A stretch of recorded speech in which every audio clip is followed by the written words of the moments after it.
So we start our reading off today with the Two of Wands, and usually the Two of Wands has to do with planning, forward thinking.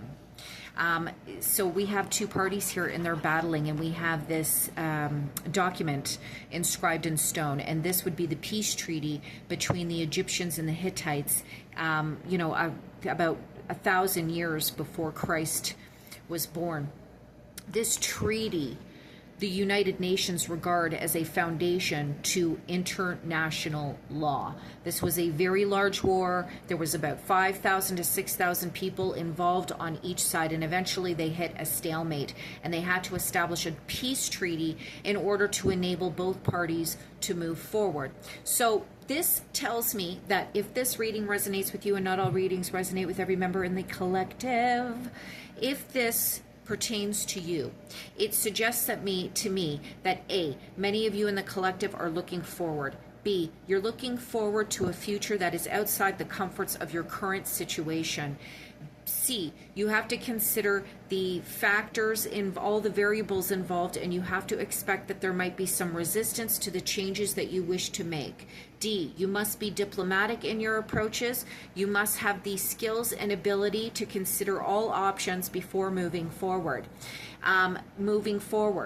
What you do now, what you are planning now, is going to have a great deal of significance in your future. It is time to think forward. You might even be thinking about going somewhere foreign, to another state, to another country, to another city. Then we have the Queen of Swords. Oh, in addition to that, there might be other parties involved in this situation. Some of them may be interested in collaborating, and others may be opposing your forward movement.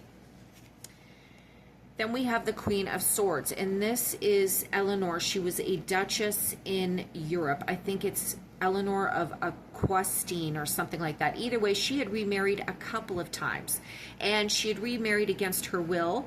She had also encouraged her sons to rebel. She was a very powerful woman, and her big trend, the trend that she set, was she broke this medieval belief that women were property and that they couldn't have their own property.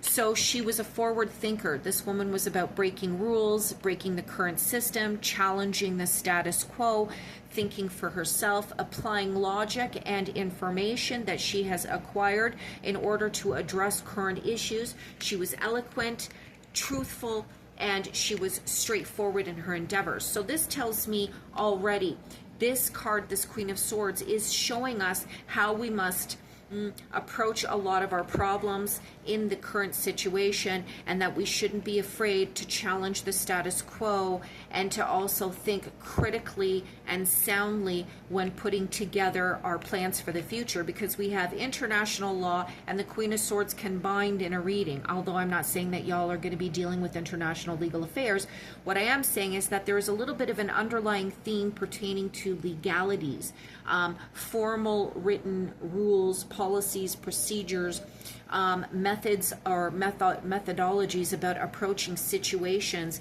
in order to exact a good outcome for yourself and that of others, and challenging existing norms in order to break free of oppressive situations. And that's what that's about, and whomever this reading pertains to is probably facing issues of this kind.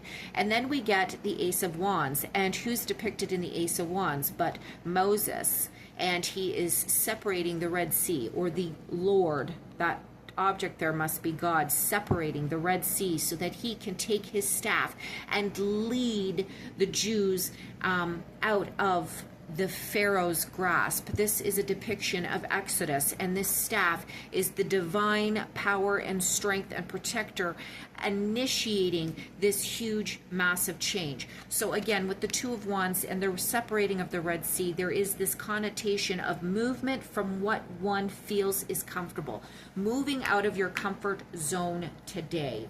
And then I received the work card. So this might be moving out of your comfort zone where work is concerned. It might be leading co-workers into a better direction. It might be applying all of your resources necessary in order to exact change in your life. We have Page of Cups and we have the Magician. This is about incurring a romantic, loving friendship proposition, possibly throughout this entire ordeal. You gain a new friend, you gain a new ally, you work together in order to manifest something great out of a situation that seems like it is in its beginning stages at this time. You come into agreement with someone, or at least they offer you ideas and sentiment to move forward. It could be an apology, it could be an offer, it could be an olive branch.